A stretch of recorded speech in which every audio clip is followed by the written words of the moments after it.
today we're going to talk about percents from your textbook. This is lesson 21.2. And the first quiz for the week correlates to this lesson. So there's three things to talk about. The first is markup, which increases the price. The second and the third is discount and markdown, and they decrease the price. I'm sure you've gotten like a 20% discount when you're buying something before, or some of you sold the discount cards where you get 10% off. And then markdown is similar to discount when something is put down at a sale price, okay? There's 3 steps, so you may want to pause the video and write down these 3 steps. We'll be using them in every problem. Step 1, you need to change your percent to a decimal. That means move your decimal point 2 times. So for example, if you have a number like 25%, the 25 is a whole number, you move your decimal 2 places to the left, and that's how I get 0.25. Step 2 is to multiply. You're going to multiply that decimal by whatever your original price was. And step 3 is either to add or subtract. Again, you're going to add if it's a markup. You're going to subtract if it's a discount or a markdown. Okay? So 3 steps. Change it to a decimal, multiply, and then step 3 is going to depend. It's either up or down. Okay? All right, so let's keep moving. Sorry about the ads at the bottom, but I am using a free whiteboard that I'm thankful for. All right, so the first thing we're going to do is mark up an item. So we're going to do a markup from a store, and we're going to pretend that our item costs $15, and we want to mark it up 25%, okay? So we have an item, 15 bucks. We want to mark it up 25%. Step 1 says I need to change this percent to a decimal, and we move it over twice. That means this number is really the same as like 0.25. And then I'm going to multiply that by my $15. So I'm going to do $15 times 0.25. You're definitely allowed to use a calculator. When you do that in a calculator, you get 3.75. So that means $3.75 is my markup. If a question says, how much are you going to mark up the item? You would simply say $3.75. However, if they want the total after the markup, you would say, well, it was $15 and I'm marking it up $3.75. So that means I really should sell it for $18.75. So if they want you to go ahead and mark it up, that means you would mark it up to $18.75. That's your total. Okay? So marking up an item by 25% just means you multiply the amount by 0.25 and then you add it to the cost. Okay? Now, there is a second option for this, and I want us to kind of talk about it. The second option is if you wanted to be able to do all this in one step, you could do this. You could say I have a $15 item.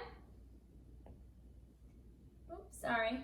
You could say I have a $15 item, and I want to mark it up 25%. So in my calculator, I can type 15 times 1.25.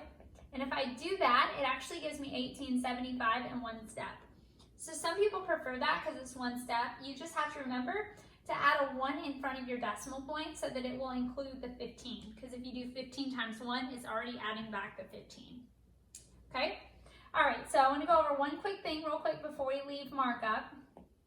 Again, 3 steps. Change your percent to a decimal. You multiply and you add.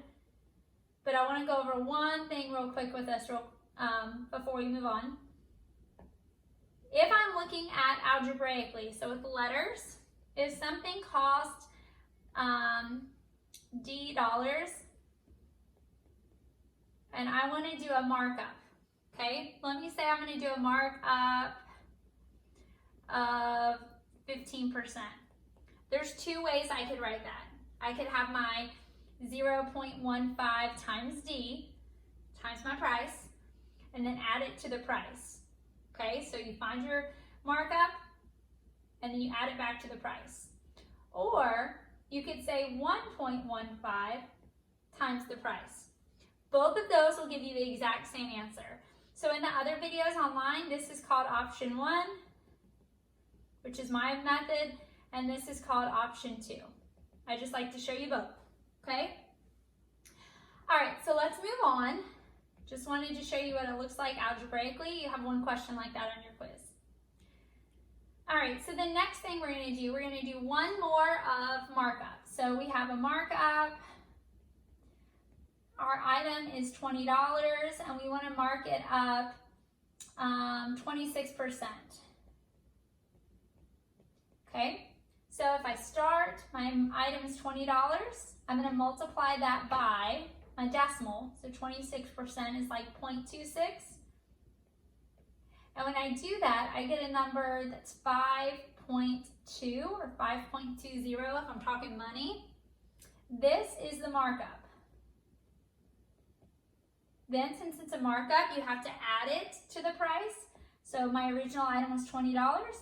I'm marking it up $5.20. That means in all, my item cost is $25.20. Okay?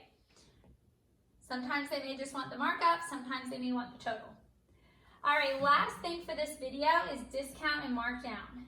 Discount and markdown are exactly the same as markup, except for in that very last step, you subtract.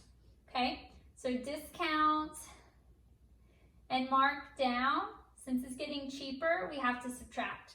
So the first example says I have a $25 item, and I want to mark it down or give a discount of 10%. So the first step is the same, $25 times 10% would be like 0.1 or 0.10. When you multiply that, you get 2.5 or 250. That is how much your discount is. So that's your markdown. Since it's a markdown, I need to subtract. So I'm going to say 25, which was my cost, minus the 250. And when you subtract 25 minus 250, you get 22.50. Okay?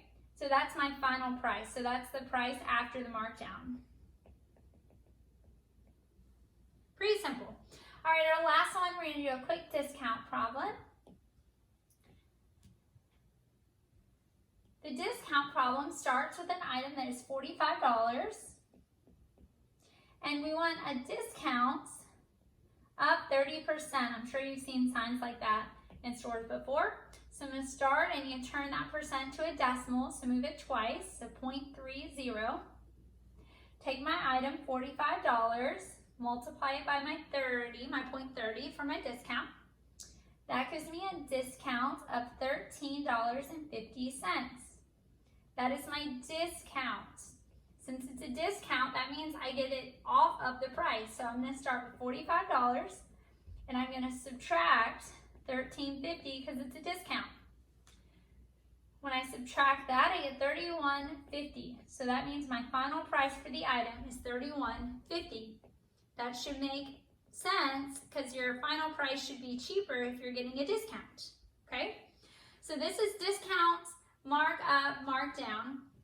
The second video, we'll talk about tax, tip, and interest.